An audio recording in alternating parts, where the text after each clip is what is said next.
I'm Amber Davis, 32 years old, and I've always been the responsible sister compared to my glamorous younger sister Jessica. When she got engaged, I offered to pay for her wedding catering as my gift. 15,000 $. What I didn't expect was to spend her entire wedding day sitting in the venue's lobby in my full bridesmaid dress, watching 7 untrained dogs while the celebration I paid for happened without me. But the empty dining hall and her horrified face when dinner never arrived? That was priceless. Before I tell you how I ended up dog-sitting 7 untrained pets while my sister used my money for her dream wedding, let me know where you're watching from and hit that subscribe button for more stories about standing up for yourself. Growing up with Jessica was like living in the shadow of a supernova. 3 years younger than me, she commanded attention effortlessly with her perfect blonde curls and magnetic personality. Our parents, both hard-working middle-class professionals, did their best not to play favorites, but it was clear from early on that Jessica had a special place in their hearts. While I was practical and studious, Jessica was creative and spontaneous. I planned for the future. She lived for the moment. Amber takes care of things, our mother would say proudly. She's our rock. It was meant as a compliment, but it established a pattern that would define our relationship well into adulthood. By the time I turned 16, I was helping Jessica with her homework, covering for her missed curfews, and lending her money for my part-time job. When she crashed our father's car at 17, I took the blame, claiming I had left the keys where she could find them. When she needed money for college application fees after spending her savings on a spring break trip, I quietly paid them. After college, I pursued a career in marketing, methodically climbing the corporate ladder until I landed an executive position at a respected firm in Boston. My apartment was modest but comfortable, my savings account healthy, and my life organized. Jessica, meanwhile, flitted between interests before settling on event planning, a career that suited her flair for the dramatic but rarely paid her bills on time. "You're just so good with money, Amber," she would say while asking for another loan. "I'll pay you back next month, I promise." Sometimes she did. Usually she didn't.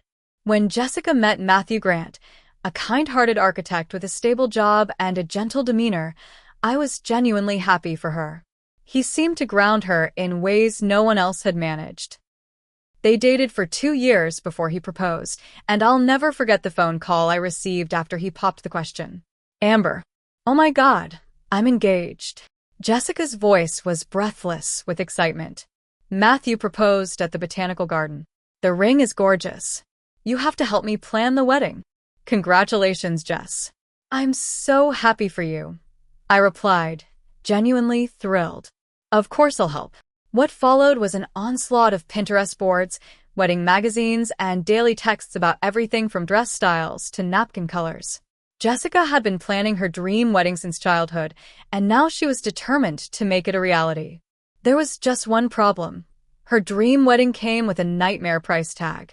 "I found the perfect venue," she told me over coffee one Sunday, about a month after the engagement. "It's this beautiful historic mansion with gardens and a ballroom. But they're booking up fast for next summer." "Sounds lovely," I said cautiously. "How much is it?" Jessica looked down at her latte. $20,000 for the weekend rental. I nearly choked. "Jess, that's more than you make in 4 months."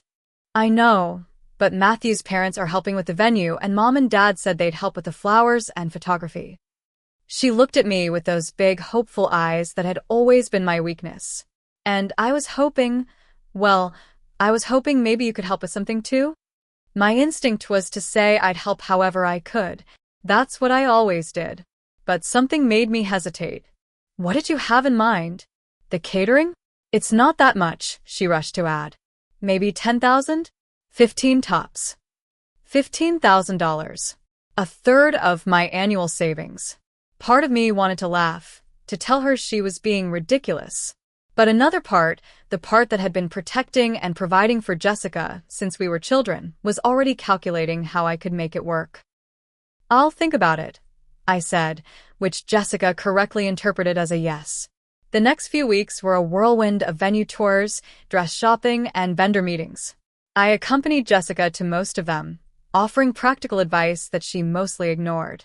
Matthew attended a few early meetings, but quickly realized his role was primarily to nod and agree with whatever Jessica wanted.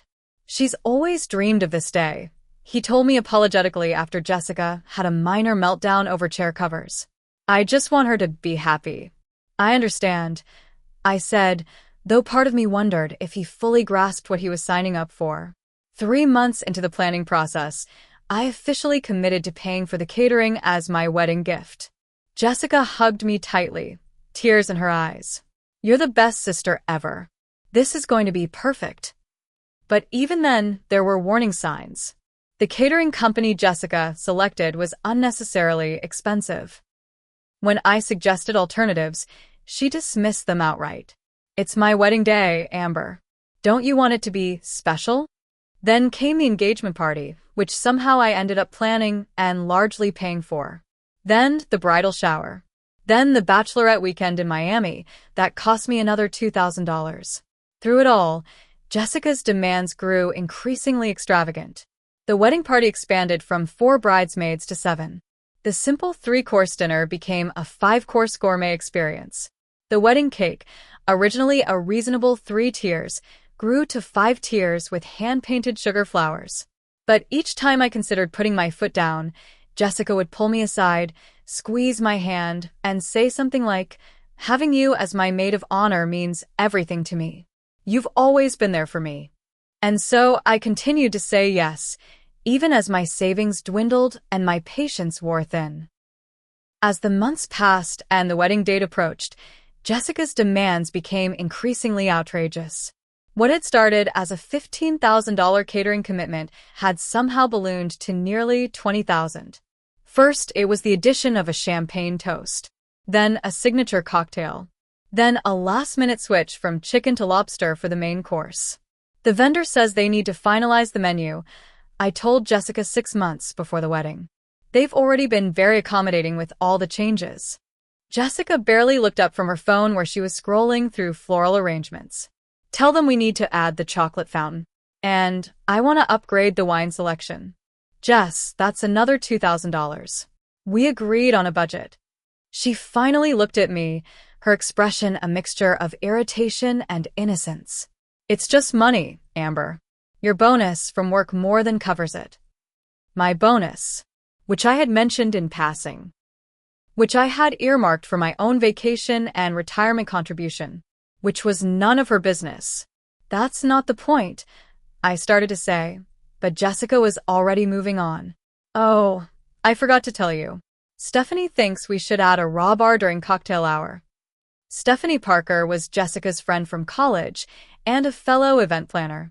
Since joining the wedding planning process, she had done nothing but encourage Jessica's most expensive impulses. Stephanie says all the best weddings have raw bars now, Jessica continued. It's only another 1,000 or so. Only another 1,000. As if I hadn't already committed nearly half my annual savings to this increasingly elaborate event. The next day, I received a call from the catering company confirming the newest additions to the menu. When the representative quoted the new total, I felt physically ill. But I authorized the charge on my credit card anyway. As the wedding date drew closer, my own life began to suffer. I was distracted at work, missing deadlines and showing up unprepared for meetings. My boss, Linda, pulled me aside after a particularly disastrous presentation. Everything okay, Amber? This isn't like you. I assured her it was just temporary wedding stress. But the truth was, Jessica's wedding was consuming my life. My friends had stopped inviting me to gatherings because I was always busy with wedding tasks. My apartment was overflowing with wedding supplies and rejected decor items. Even my sleep was affected as I lay awake at night worrying about money. Then came the bridal shower, which should have been planned by the other bridesmaids, but somehow became my responsibility when they couldn't coordinate schedules. I rented a private room at an upscale restaurant, ordered custom decorations, and spent hours assembling gift bags for the 30 guests Jessica insisted on inviting. On the day of the shower, Jessica arrived an hour late, complained about the mimosa selection, and then proceeded to open her gifts with such obvious disappointment at the less expensive items that several guests looked uncomfortable. Bed Bath & Beyond? she whispered to me after opening a perfectly nice set of towels from our cousin Beth. Couldn't you have given people better registry guidance? Later, during the shower games, Jessica made a show of thanking everyone for coming, especially my amazing sister Amber, who's not just my maid of honor but also my personal ATM for this wedding. The room laughed awkwardly while I forced a smile, my cheeks burning with humiliation. But the real bombshell came exactly 1 week before the wedding. I was at Jessica's apartment, helping her organize welcome bags for out-of-town guests, when she casually mentioned, "Oh, by the way, I told people they could bring their dogs to the wedding." I looked up from the tissue paper I was folding. What? Yeah, the venue is pet-friendly. Well, sort of. I had to pay an extra cleaning deposit, but it's fine. Since when is this a pet-friendly wedding? Jessica shrugged. A bunch of people asked if they could bring their dogs. Apparently, the hotel most guests are staying at doesn't allow pets, and boarding is so expensive. Besides, dogs at weddings are trendy now. Stephanie showed me this adorable Instagram where the couple had their corgi as the ring bearer. I thought about the elegant venue, the expensive catering, the formal attire. But where will the dogs be during the ceremony? During dinner? That's the thing, Jessica said, not meeting my eyes. I was hoping you could help with that. A sense of dread washed over me. Help how exactly? Just keep an eye on them during the ceremony and reception. It'll be easy. They're all small dogs. Well, most of them are. Jessica, I'm your maid of honor. I'm supposed to be standing next to you during the ceremony. I'm giving a toast at the reception. I know, but Rachel can step in as maid of honor for the ceremony part.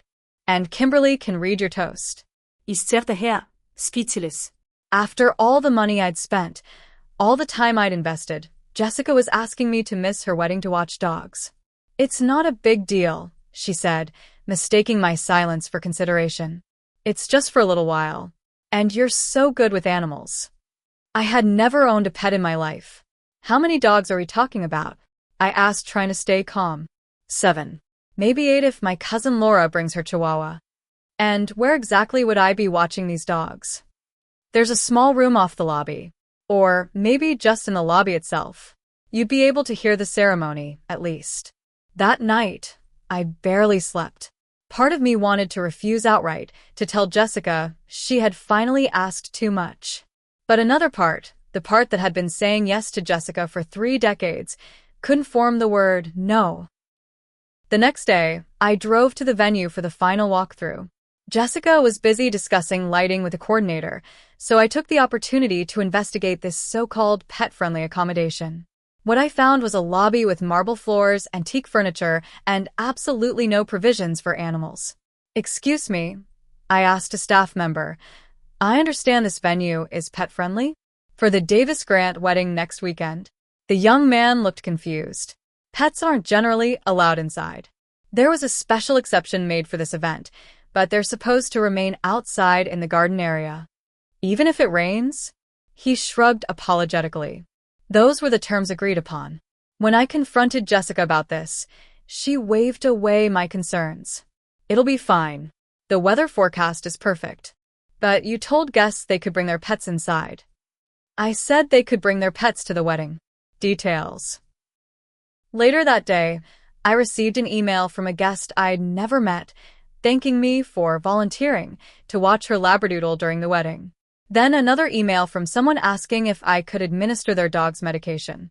Then another asking if I had experience with anxious terriers. It dawned on me that Jessica hadn't just volunteered me to watch the dogs. She had actively told guests I had offered this service. And none of these dogs sounded particularly small or well-behaved. That night, I called Matthew, hoping he might be the voice of reason. "I'm sorry, Amber," he said, sounding genuinely apologetic.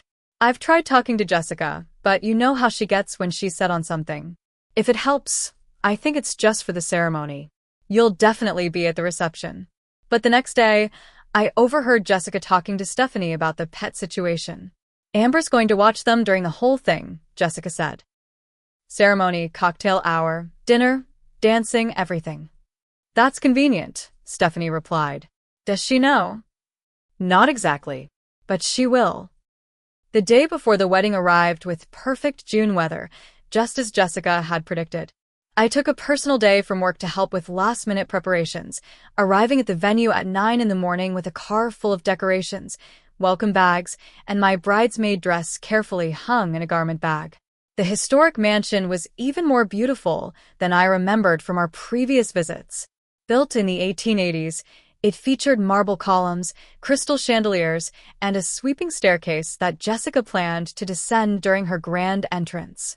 The garden was in full bloom, with roses and hydrangeas creating a naturally romantic backdrop for the ceremony.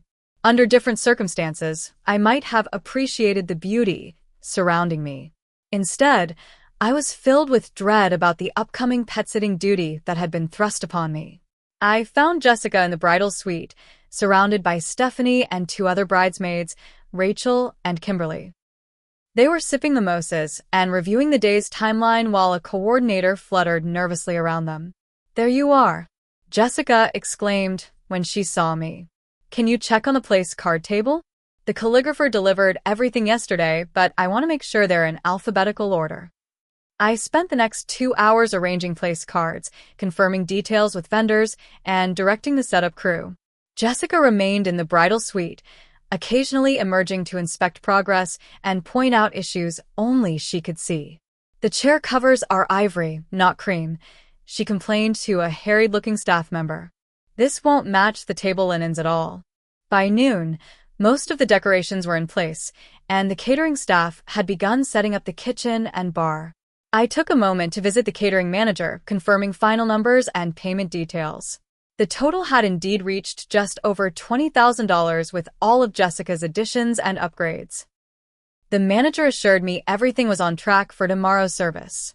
As I turned to leave, she added, "Your sister has exquisite taste. The menu she selected is one of our most premium offerings." I forced a smile and nodded, not trusting myself to respond verbally. After grabbing a quick sandwich for lunch, I returned to find Jessica waiting for me in the venue's main hallway, a strangely hesitant expression on her face. "There you are," she said. "I need to show you something." She led me to the lobby, where a folding table had been set up in the corner, alongside a single chair. On the table were several dog treats, a few leashes, and a roll of paper towels. "This is the pet station," Jessica announced, gesturing vaguely at the sad arrangement. "For tomorrow." I stared at the inadequate setup. "This is it? This is where I'm supposed to manage 7 dogs for the entire wedding." Jessica had the grace to look slightly embarrassed. "It's just for a few hours. The ceremony is only 30 minutes, and dinner won't be that long." "What about cocktail hour? Dancing? Toasts? When exactly am I supposed to join the celebration I paid $20,000 to cater?" "Don't be dramatic," Jessica said, her momentary embarrassment shifting to irritation. "It's not like you're missing anything important." "Not important." Her words hit me like a physical blow. After everything I'd contributed, everything I'd sacrificed, my presence at her wedding wasn't important. And what if the dogs fight? Or need to go outside? Or get anxious from all the music and people? Jessica shrugged. "You'll figure it out. You always do." There was again the expectation that reliable Amber would handle everything, solve every problem, make everything work regardless of how unreasonable the demand. I took a deep breath, trying to stay calm. "Jessica, this isn't fair. I'm your sister and your maid of honor. I've paid for the catering, helped plan this entire wedding, and been there for you every step of the way. I deserve to be part of your day." For a moment, Jessica's expression softened, and I thought I might have gotten through to her. Then Rachel and Kimberly appeared at the end of the hallway. "Jess, "The florist needs to know where to put the extra centerpieces," Rachel called.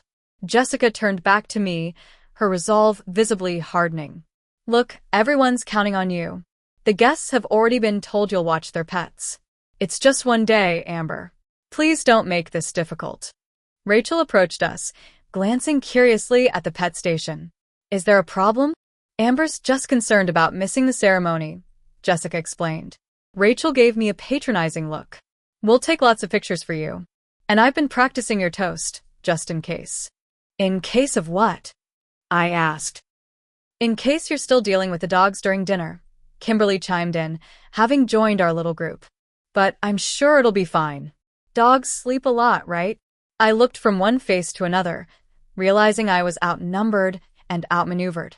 These women had already accepted that I would not be participating in the wedding ceremony or reception. They had planned around my absence.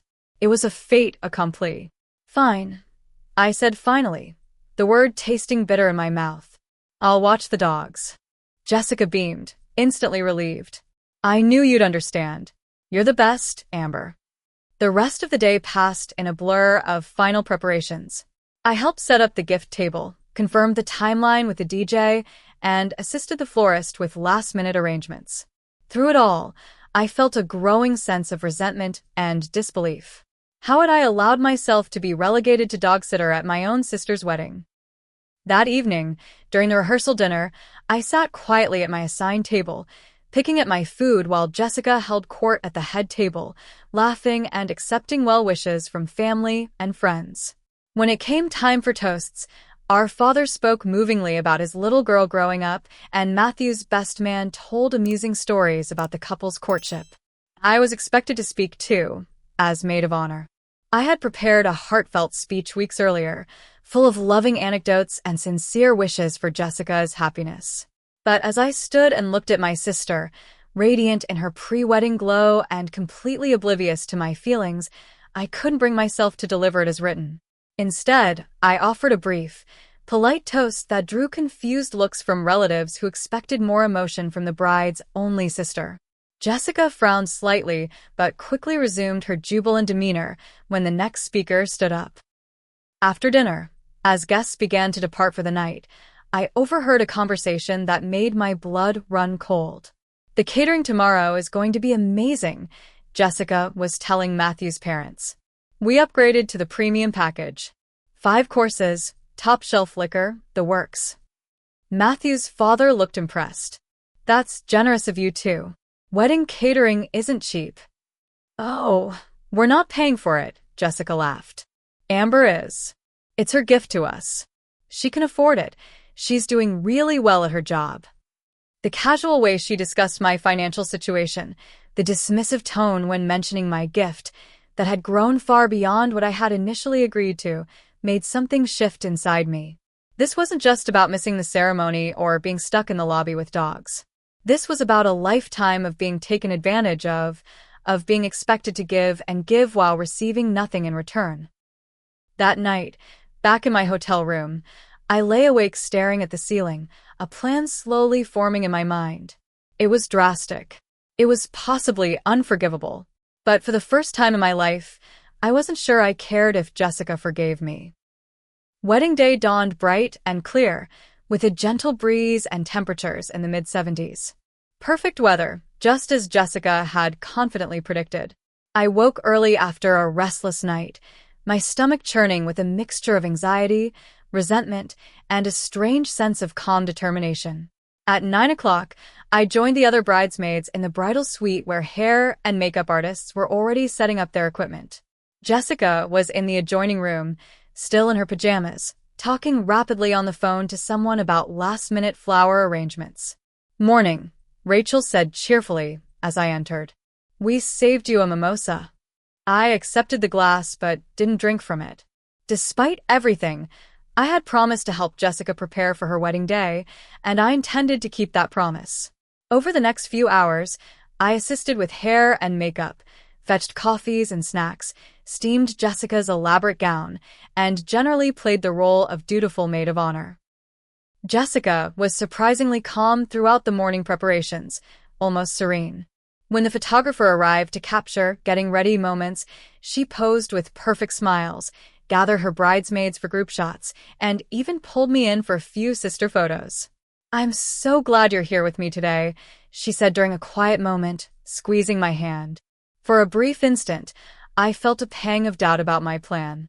Then she added, You'll make sure none of the dogs bark during the ceremony, right? Maybe you can keep treats handy to keep them quiet. And just like that, the moment passed, and my resolve returned. By 1 o'clock, we were all dressed and ready. Jessica looked genuinely stunning in her custom-designed gown with its intricate beading and 10-foot train.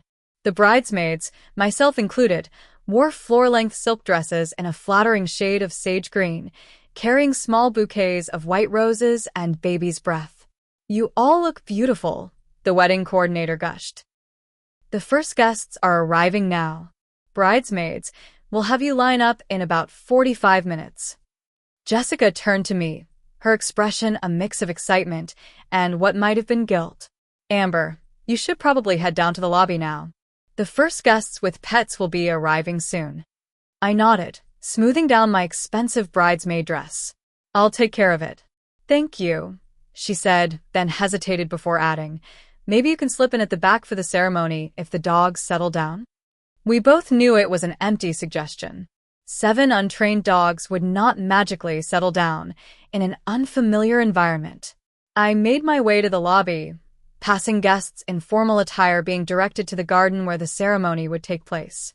Several looked at me curiously, noting my bridesmaid dress and wondering, perhaps, why I wasn't with the bridal party. The pet station in the lobby looked even more pathetic than it had the day before. The single chair, the small table with treats, the roll of paper towels for inevitable accidents. I took my position, feeling both ridiculous and invisible as guests streamed past me toward the celebration. The first dog arrived at 1:30 p.m., a hyperactive Pomeranian named Muffin whose owner barely acknowledged me before handing over the leash and hurrying outside to find a good seat. Muffin immediately began yapping at every passing guest, straining at his leash and spinning in circles. "He just needs to get comfortable," the owner called over her shoulder. "Oh, and he tends to nip if he gets excited." Next came a pair of dachshunds, Bruno and Bella, who immediately started growling at Muffin, sending him into an even more frenzied state of barking. Their owner, at least, had the courtesy to look embarrassed. "They're usually very well behaved," she assured me, though the dog's behavior suggested otherwise. "Here's their favorite toy, and treats, and some wipes in case of accidents." By 2 o'clock, I was managing 5 dogs of various sizes and temperaments, all while wearing a silk bridesmaid dress and trying to maintain some semblance of dignity. The lobby had become a chaotic tangle of leashes, with dogs alternately barking, whining, or attempting to escape. The 6th dog, an enormous Great Dane ironically named Tiny, arrived with a college-aged handler who explained she was dog-sitting for her parents. "He gets anxious around other dogs," she warned, handing me a leash attached to an animal that weighed nearly as much as I did. "But he should be fine as long as you don't let him get too close to them." In a lobby the size of a modest living room, with 6 other dogs already present, this was an impossible task. Tiny immediately began straining toward a trembling Chihuahua, the 7th and final dog, who responded by urinating on the marble floor in fear. As I grabbed for the paper towels, trying to clean up while maintaining control of 7 leashes, I could hear the string quartet begin playing in the garden. The ceremony was starting. My sister was getting married, and I was on my hands and knees in the lobby, cleaning up dog urine. Through the open doors, I caught glimpses of the processional. Rachel was leading the bridesmaids down the aisle, taking my place as acting maid of honor. Guests were smiling, the setting was beautiful, and everything appeared perfect from my limited vantage point.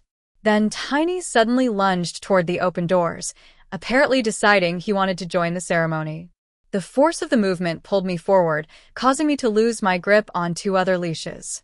In an instant, 3 dogs were loose in the lobby, with Tiny dragging me toward the garden while the dachshunds made a break for freedom in the opposite direction.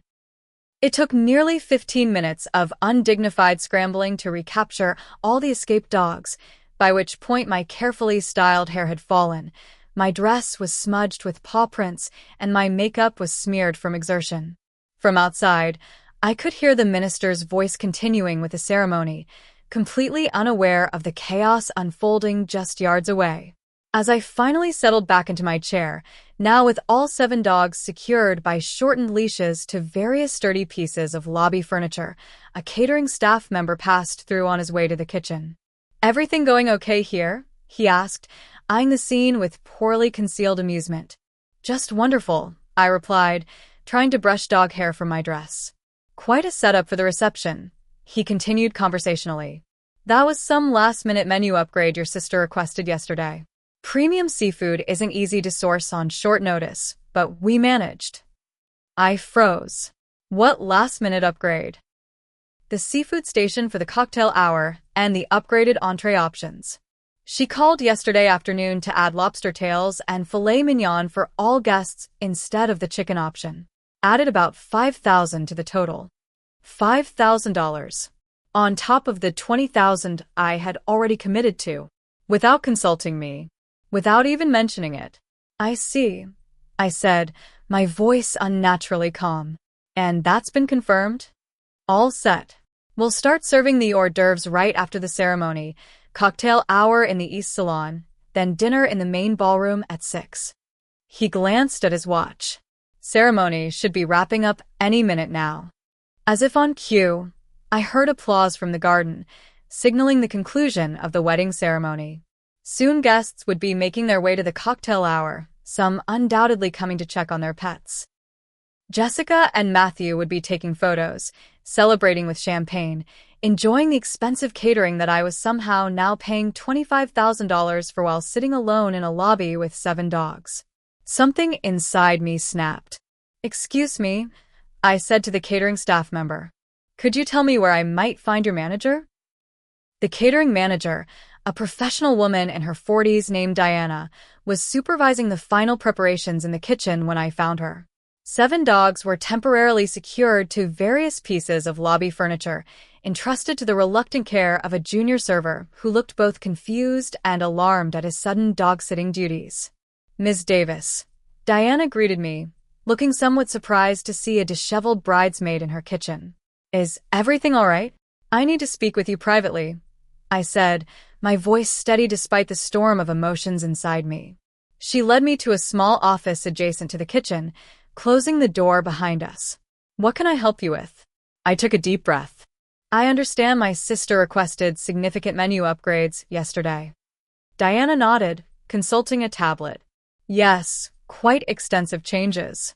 We accommodated them as a courtesy, given the size of the event, though such last-minute adjustments are not typically possible." "And the current total for today's catering services?" She named a figure that made my stomach lurch, even though I'd been prepared for it. $25,342, to be precise. "I see. And who is listed as the financially responsible party for this contract?" Diana looked slightly uncomfortable. "You are, Ms. Davis. Your credit card is on file for the final payment, scheduled to be processed tomorrow morning." I nodded slowly. "That's what I thought. I need to make a change to that arrangement." For the next 15 minutes, Diana and I had a quiet, intense conversation. I explained my situation calmly and clearly. I showed her emails and text messages documenting the original agreement and Jessica's escalating demands. I presented my credit card statements showing previous payments related to the wedding. To her credit, Diana listened without judgment, asking occasional clarifying questions, but otherwise allowing me to state my case. "What exactly are you requesting?" she asked when I had finished. "I want to cancel the catering services," I said, the words both terrifying and liberating as they left my mouth. Diana's professional composure slipped momentarily. "Cancel? The reception begins in less than an hour." "I understand that. I'm prepared to pay a substantial cancellation fee. But I am not prepared to pay over $25,000 for a celebration I've been excluded from." "Ms. Davis, I sympathize with your situation, but this is extremely unusual. The food has been prepared, staff has been scheduled, everything is ready to go. What happens to the food if I cancel?" Diana hesitated. "It would go to waste, unfortunately. We can't reuse it for another event." An idea occurred to me. What if it didn't go to waste? What if it went to a good cause instead? Over the next half hour, while guests enjoyed post-ceremony champagne in the garden and the bridal party posed for photographs, Diana and I worked out a compromise. The catering company would halt all service immediately. The prepared food would be donated to a local homeless shelter that Diana's company sometimes worked with. I would pay a cancellation fee of $5,000 instead of the full $25,000 and receive a receipt for a charitable food donation for tax purposes. "Are you absolutely certain about this?" Diana asked as she prepared the paperwork. It will cause quite a disruption to the event. I thought about Jessica's cavalier attitude toward my time, my money, and my feelings. I thought about sitting alone in the lobby while everyone else celebrated. I thought about the additional $5,000 she had committed me to without so much as a text message. I'm certain, I said, signing the cancellation document with a surprisingly steady hand. Diana nodded, her expression a mixture of professional concern and what might have been personal respect. I'll inform my staff immediately. The shelter can send a van within the hour to collect the food. Thank you for your understanding, I said, feeling strangely calm. I should get back to the dogs now. As I returned to the lobby, I expected to feel guilt or anxiety about what I had just done. Instead, I felt an unfamiliar sense of peace. For perhaps the first time in my adult life, I had refused to be Jessica's enabler, refused to sacrifice my own well-being for her demands. The dogs greeted my return with varying degrees of enthusiasm. Tiny the Great Dane had somehow managed to chew through his leash and was contentedly gnawing on the leg of an antique bench. The Chihuahua had fallen asleep in a patch of sunlight, while the dachshunds were engaged in what appeared to be a barking contest with the Pomeranian. I settled back into my chair, smoothing my rumpled bridesmaid dress and checking my phone. No messages from Jessica, which wasn't surprising. She was undoubtedly busy with photos and celebrations, completely unconcerned about how I was faring with her guests' pets. Over the next half hour, I watched discreetly as Diana's staff began a subtle withdrawal from the event. Servers who had been preparing to circulate with hors d'oeuvres quietly returned to the kitchen. Bar staff dismantled the elaborate cocktail stations that had been set up in the East Salon. In the main ballroom, visible through a side door, tables remained elegant but conspicuously free of the fine china and crystal that should have been in place by now. One by one, dog owners began to trickle into the lobby to check on their pets. Most barely acknowledged me beyond a cursory "everything okay?" before hurrying back to the celebration. One woman, the owner of the Chihuahua, actually thanked me sincerely and offered to bring me a glass of champagne. That would be lovely, I said, knowing full well that she would soon discover there was no champagne to be had. Around 5:30, I noticed increased activity and confused voices coming from the main areas of the venue. The cocktail hour should have been in full swing by now, with servers circulating and bartenders pouring drinks. Instead, guests were milling about uncertainly, looking for refreshments that weren't there. A venue coordinator hurried through the lobby, phone pressed to her ear, looking increasingly distressed. She barely registered my presence or the collection of dogs as she passed. By 10 minutes to 6, when dinner should have been imminent, the confusion had escalated to alarm. I could hear raised voices from the direction of the ballroom, including what sounded like Jessica's distinctive tone, higher pitched than usual with distress. Then, at exactly 6 o'clock, when 200 guests should have been taking their seats for the gourmet dinner I had paid for, the lobby doors burst open. Jessica stood there in her wedding gown, face flushed with anger and confusion, Matthew hovering anxiously behind her. Her eyes landed on me, sitting calmly in my chair, surrounded by dogs, and for a moment she seemed too shocked to speak. "What happened to the food I paid for?" she finally demanded, her voice shrill. I met her gaze steadily. "You didn't pay for it." "I did. And I canceled it." Jessica stared at me, her expression cycling rapidly through confusion, disbelief, and then pure, unfiltered rage. "You what?" she shrieked, loud enough to startle the dogs. The Pomeranian immediately launched into frenzied barking, setting off a chain reaction among the other animals.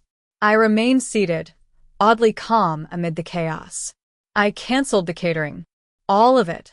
"That's not possible," Jessica insisted, though the panic in her eyes suggested she knew it was. "You can't just cancel without my permission." "Actually, I can. My name is on the contract. My credit card is on file."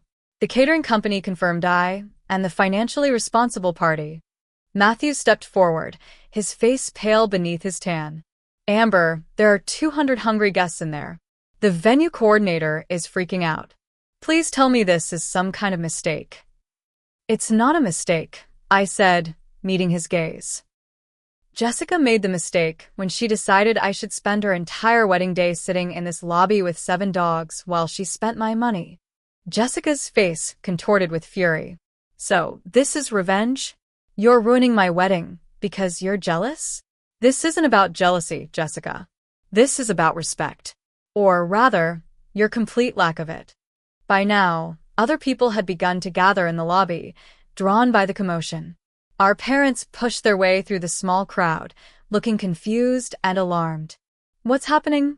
Our mother asked, looking between Jessica and me. Why isn't dinner being served? Jessica pointed an accusatory finger at me. Ask her. She canceled the catering. She's trying to ruin my wedding. All eyes turned to me, and for a moment, I felt a flicker of doubt. Had I gone too far? But then I remembered the past 6 months, the endless demands, the careless way Jessica had dismissed my feelings and taken advantage of my generosity. I offered to pay for catering as my gift, I explained, addressing not just my parents, but the growing audience of guests. The original budget was $15,000, which is an extremely generous gift by any standard. But Jessica kept making changes and upgrades without consulting me. Yesterday, she added another $5,000 to the bill, again without asking me. And then she assigned me to sit here, in the lobby, watching pets, missing the entire wedding that I paid for. Murmurs spread through the crowd as people processed this information. I saw expressions of shock, sympathy, and in a few cases, understanding. Is this true? Our father asked Jessica, his voice tight with disapproval. It's not like that, Jessica protested, though her voice had lost some of its certainty. Amber agreed to help with the dogs. And the menu changes were necessary for a wedding of this caliber. I never agreed to miss your entire wedding, I said quietly. And you never asked about the additional costs. You just assumed I would pay, like I always do. More guests had filtered into the lobby now, including several of the bridesmaids. Rachel and Kimberly stood slightly behind Jessica, their expressions uncomfortable. So, what happens now? Matthew asked, ever the practical one. Are 200 people supposed to go hungry at our wedding reception? I made arrangements for the food, I replied. It's being donated to the Pine Street shelter downtown. They're very appreciative. Jessica let out a strangled sound of disbelief. You gave MY wedding food to homeless people? The collective intake of breath from the gathered crowd suggested that even those who might have sympathized with Jessica found this comment distasteful. Yes, I said simply. I thought someone should enjoy it. Our mother stepped forward, placing herself between Jessica and me in a peacekeeping gesture. There must be something we can do. Can we call the catering company back? Offer to pay again? I shook my head. They've already started packing up. The food is being loaded into vans as we speak. Pizza, someone suggested from the back of the crowd. We could order a bunch of pizzas. For 200 people? Another voice responded skeptically. On a Saturday night? As the crowd began debating emergency food options, Jessica's composure finally cracked completely. Tears streaked down her perfectly made-up face, ruining the makeup that had taken an artist 2 hours to apply. This was supposed to be the happiest day of my life, she sobbed, looking around at the gathered guests, clearly hoping for sympathy. I've dreamed of this day since I was a little girl, and now it's ruined. I felt a twinge of genuine sadness then, not for the ruined reception, but for the sister I had always loved despite everything. The sister who had never learned that actions have consequences, that other people have limits, that relationships require mutual respect. I'm sorry it came to this, I said, and I meant it. I never wanted to hurt you, Jessica. I just couldn't let you hurt me anymore. Matthew put his arm around Jessica's shoulders, his expression a mixture of disappointment and resignation. We should tell the guests what's happening, he said gently. Maybe we can salvage something from this. Jessica pulled away from him, her expression hardening again. No. I am not going back in there and announcing that my sister canceled the catering because she's having a tantrum about dog-sitting. That's not what happened, and you know it. Our father interjected, his patience visibly wearing thin. Jessica, you took advantage of your sister's generosity. You excluded her from your wedding after she contributed more than anyone else to make it happen. Actions have consequences. It was possibly the first time in Jessica's life that our father had spoken to her with genuine disapproval, and the shock of it seemed to render her momentarily speechless. Taking advantage of the lull, the venue coordinator stepped forward. I've spoken with our management. We might be able to put together some light refreshments from our own kitchen. It won't be a full dinner, but it's better than nothing. And I called a buddy who owns a food truck. One of the groomsmen volunteered. He's about 20 minutes away and says he can head over. Gourmet burgers and fries. Not exactly wedding food, but it's something. A murmur of approval went through the crowd. People began to disperse, some heading back to inform other guests of the situation, others moving to help reorganize the reception. Jessica remained frozen in place, tears still streaming down her face, as Matthew conferred with the venue coordinator about alternative arrangements. Our parents hovered nearby, clearly torn between comforting Jessica and acknowledging the validity of my actions. In the sudden relative quiet, the Chihuahua began to whimper, reminding everyone of the 7 dogs still occupying the lobby. I should get back to my dog-sitting duties, I said, my voice steady despite the emotional turmoil I felt. Amber, wait, our mother said, stepping toward me. You don't have to do that anymore. We'll find someone else to watch the dogs. It's fine, I replied. I said I would do it, and unlike some people, I keep my promises. Jessica flinched at the pointed comment, but said nothing, her expression a storm of conflicting emotions. Over the next hour, I remained in the lobby with the dogs while the wedding reception was hastily reimagined. The venue provided cheese and fruit platters. The food truck arrived with its limited but popular menu, and someone made an emergency run to a nearby liquor store to supplement the venue's limited bar. Guests periodically stopped by the lobby, some to check on their pets, others out of curiosity about the woman who had caused such dramatic disruption. Most were surprisingly understanding once they heard the full story. A few even thanked me for the reality check. My sister tried to pull something similar at my wedding, one woman confided. I wish I'd had your courage to stand up to her. As the evening wore on, the sounds of the reception filtered into the lobby. Music played, though the dancing seemed subdued. Laughter occasionally broke through, suggesting that at least some guests had decided to make the best of the unusual situation. Around 9 o'clock, Matthew appeared in the lobby, looking tired but resolute. How's it going in there? I asked, genuinely curious. He shrugged. It's not the reception we planned, but people are being good sports. The food truck was actually a hit. He hesitated, then added, Jessica's calmed down a bit. She's still upset, obviously, but I think she's starting to realize she pushed you too far. I never wanted to ruin her wedding, I said. I just couldn't keep enabling her behavior. Matthew nodded. I understand. More than you might think. I love Jessica, but I'm not blind to her faults. He paused. For what it's worth, I think what you did took courage. Extreme, definitely, but courageous. As he turned to leave, he added, You should come in, you know. Join the reception. You paid for it after all. Or, at least for what would have been. I smiled sadly. I think I'm right where I need to be for now. But thank you. By 11, the party was winding down. Dog owners began reclaiming their pets, many of them apologizing to me for the position I'd been put in. By midnight, the venue was nearly empty, with just a few staff members cleaning up and the bridal party gathering their belongings. I had just released the final dog, the surprisingly well-behaved Great Dane, to his owner when Jessica appeared in the lobby doorway. She had changed out of her wedding gown into a simple white dress, her makeup hastily repaired, her expression unreadable. For a long moment, we simply looked at each other, sisters who had reached a breaking point in our relationship. Then Jessica spoke, her voice quiet but clear. I still think what you did was horrible, she said. But I shouldn't have made you watch the dogs. And I should have talked to you about the catering changes. It wasn't quite an apology, but from Jessica, it was something close. I'm sorry it happened this way, I replied. But I'm not sorry I finally stood up for myself. Jessica nodded slowly. I don't know where we go from here. Neither do I admitted. But we'll figure it out. We always do. As I left the venue that night, still in my wrinkled bridesmaid dress with dog hair clinging to the silk, I felt a curious mixture of sadness and liberation. The relationship between Jessica and me would never be the same.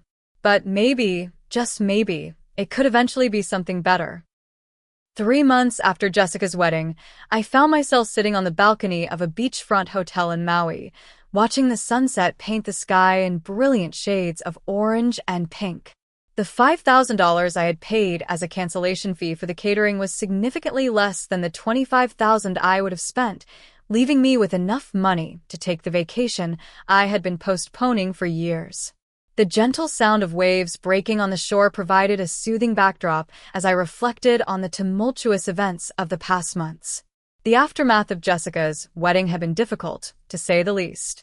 For the first few weeks, she had refused to speak to me at all, channeling her humiliation and anger into icy silence. Our parents had been caught in the middle, understanding my position but distressed by the rift between their daughters. Friends and extended family had taken sides, with opinions ranging from full support of my actions to shock at what some considered an extreme overreaction.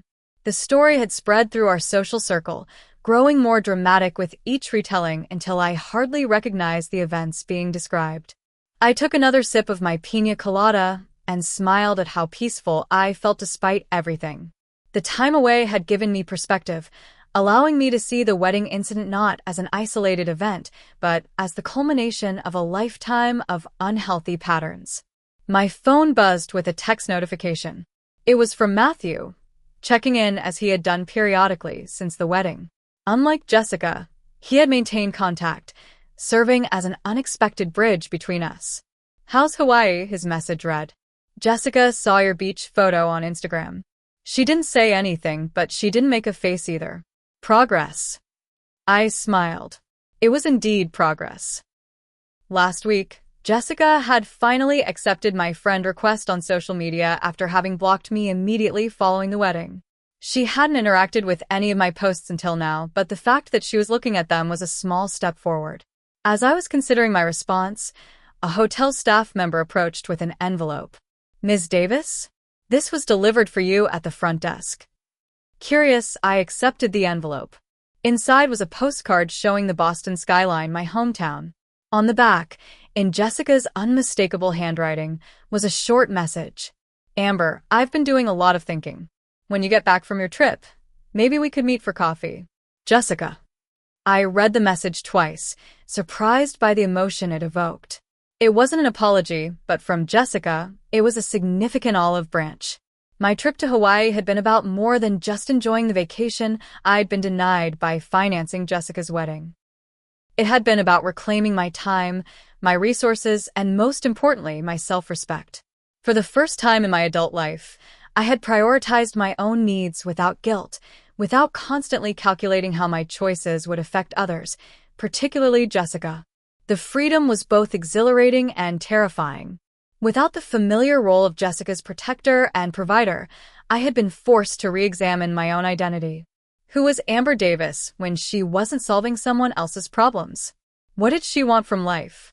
What boundaries would she set in her relationships going forward? These questions had led me to make other changes over the past 3 months. I had started therapy, finally addressing the deeply ingrained patterns that had made me susceptible to being taken advantage of. I had established clearer boundaries with my parents, gently but firmly refusing to be their intermediary with Jessica. I had even pursued a promotion at work, acknowledging my own ambition rather than downplaying my career to avoid overshadowing my sister. But perhaps the most surprising development had been my newfound connection with several of the dog owners from the wedding. The woman who owned the Chihuahua, Natalie, had reached out a week after the wedding to thank me again for watching her pet and to express sympathy for my situation. We had met for coffee, finding unexpected common ground in our experiences with difficult family members, and had since become friends. Through Natalie, I had started volunteering at a local animal shelter on weekends, discovering a genuine affinity for dogs that I'd never had the opportunity to explore. The irony wasn't lost on me. Jessica's attempt to sideline me with dog sitting had inadvertently introduced me to a new passion. My phone buzzed again, this time with a call from my mother. "Amber, honey, how's Hawaii?" she asked when I answered. "It's beautiful, Mom. You and Dad would love it here." "We'll have to visit someday," she replied. "Listen, I wanted to let you know that I had lunch with Jessica yesterday. She mentioned she sent you a note. It just arrived. She wants to meet when I get back." There was a pause before my mother spoke again. "She's changed, Amber. These past few months have been difficult for her, but I think they've been necessary. The wedding, well, it didn't go as planned, but maybe it went as needed." I considered this. Is she still angry with me? She was angry for a long time, my mother admitted. But I think now she's mostly embarrassed. And sad. She misses you, even if she has trouble saying it. After the call ended, I returned to the balcony, watching as the last rays of sunlight disappeared below the horizon. The wedding incident had been a seismic event in our family, cracking the foundation of relationships we had thought unbreakable. But through those cracks, new understanding had begun to emerge. Matthew had given me periodic updates on their post-wedding life. The honeymoon had been postponed due to the financial strain of paying for the last-minute reception arrangements. Jessica's event planning business had suffered a temporary setback as word spread about her own wedding fiasco. But according to Matthew, these challenges had prompted some genuine soul-searching on Jessica's part. "She's seeing a therapist too," he had told me during one of our occasional phone conversations. "She'd kill me if she knew I told you, but I think you should know. She's trying to understand why she acts the way she does sometimes." A week after returning from Hawaii, I met Jessica at a neutral location, a coffee shop halfway between our respective homes. The moment was as awkward as I had anticipated, both of us unsure of the new boundaries in our relationship, both wary of reopening recently healed wounds. "You look good," Jessica said after we had ordered our drinks. Done. "Thanks. Hawaii was amazing." A silence fell between us, heavy with unspoken words. Finally, Jessica took a deep breath. "I've been thinking a lot about what happened," she began, her voice carefully controlled. "I'm not saying you were right to cancel the catering. That was extreme. But I wasn't right either. I took advantage of you. I've been doing that for a long time, and I'm sorry." The apology, so unexpected and so sincere, caught me off guard. For a moment, I couldn't respond. "I've been seeing someone," Jessica continued when I remained silent. "A therapist, I mean. She's helping me understand some things about myself. About why I feel this need to always be the center of attention, to have everything perfect, regardless of the cost to others. She says it's insecurity, mostly. I've always felt like I had to be spectacular just to be valued." I nodded slowly, beginning to understand. "While I felt like I had to be useful to be loved." "Exactly." Jessica met my gaze directly for the first time. "We're kind of a mess, aren't we?" A small laugh escaped me. "Kind of, yeah." "I don't expect us to go back to how things were," Jessica said, her voice softening. "Too much has happened. But I'd like to try to build something new. Something healthier." Over the next several months, Jessica and I cautiously rebuilt our relationship on a new foundation. There were setbacks and misunderstandings, old habits that died hard and new boundaries that chafed. But there was also growth on both sides. Jessica learned to consider the impact of her requests before making them. I learned to say no without guilt or explanation when necessary. Our parents watched this evolution with relief and occasional bewilderment, adjusting to the new dynamic between their daughters. Friends who had taken sides gradually realized that the situation was more complex than they had initially understood. Nearly a year after the wedding incident, Jessica and Matthew invited me to dinner at their apartment. It was a simple meal, nothing elaborate, but Jessica had prepared it herself, a new hobby she had developed in recent months. "I have something for you," she said after dinner, handing me an envelope. Inside was a check for $20,000. "Jessica, what is this?" "It's for the catering," she explained. "The full amount you would have paid, minus the cancellation fee you already covered. Matthew and I have been saving. It took longer than we hoped, but it's all there." I stared at the check, emotions churning. "I don't know what to say." "You don't have to say anything. Just take it, please." It's important to me to make this right. As I drove home that evening, the check safely tucked into my purse, I reflected on the journey Jessica and I had taken over the past year. The wedding disaster, painful as it had ultimately been a catalyst for change that both of us had needed. Jessica had begun to recognize and address her entitled behavior. I had learned to value myself enough to establish healthy boundaries. Our relationship would never be perfect. We would still occasionally fall into old patterns, still sometimes hurt each other with careless words or actions. But we were both committed to doing better, to growing, to building a sisterhood based on mutual respect rather than codependency. The following weekend, I volunteered at the animal shelter as usual. As I walked a particularly energetic beagle through the park, my phone buzzed with a text from Jessica. "Lunch next Saturday? My treat. For real this time." I smiled and texted back. "Sounds good. Looking forward to it." The path to healing isn't always straight or easy. Sometimes it requires difficult decisions and painful confrontations. Sometimes it means temporarily breaking something to ultimately fix it. But the journey, challenging as it may be, is worth every step when it leads to genuine growth and healthier relationships. So let me ask you this. Have you ever had to stand up to a loved one who is taking advantage of your generosity? How did you handle it, and what was the outcome? Share your experiences in the comments below. And if this story resonated with you, please like, subscribe, and share it with someone who might need a reminder that setting boundaries isn't selfish. It's essential for healthy relationships. Thank you for listening to my journey, and remember, sometimes the most loving thing you can do, both for yourself and others, is to say no when necessary.